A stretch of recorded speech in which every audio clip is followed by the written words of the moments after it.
مضمون: غربت کے خاتمے کا بین الاقوامی دن۔ دنیا بھر میں ہر سال 17 اکتوبر کو غربت کے خاتمے کا بین الاقوامی دن منایا جاتا ہے۔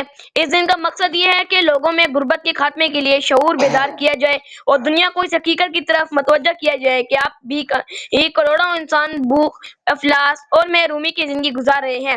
غربت ایک ایسا مسئلہ ہے جو صرف ایک افراد کو نہیں بلکہ پوری قوم کو متاثر کرتا ہے۔ جہاں غربت ہوتی ہے وہاں تعلیم، صحت اور انصاف جیسی بنیادی سہولتیں ناپید ہو جاتی ہیں۔ ایک غریب انسان کے لیے 2 وقت کی روٹی، صاف پانی اور سر چھپانے کی جگہ بھی ایک خواب بن جاتی ہے۔ اسلام نے ہمیشہ غریبوں اور ضرورت مندوں کی مدد پر زور دیا ہے۔ قرآن پاک میں ارشاد باری تعالیٰ ہے اور وہ اپنے مال میں محتاج اور محروم کا حق رکھتے ہیں۔ یہ آیت ہمیں سکھاتی ہے کہ ہمارے مال میں دوسروں کا حق شامل ہے۔ اگر ہر شخص اپنی زکوٰۃ، صدقہ اور خیرات کا حق ادا کرے تو معاشرے سے بھوک اور محرومی کا خاتمہ ہو سکتا ہے۔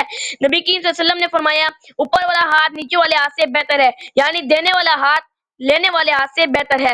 غربت کے خاتمے کے لیے صرف حکومتوں کا کردار کافی نہیں بلکہ ہر فرد کو اپنا حصہ ڈالنا ہوگا۔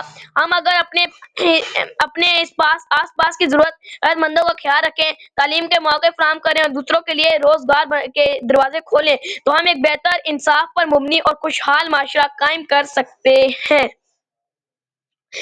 اور میں آخر میں یہی کہوں گا کہ غربت صرف پیسے کی کمی نہیں بلکہ انسانیت کی کمی ہے۔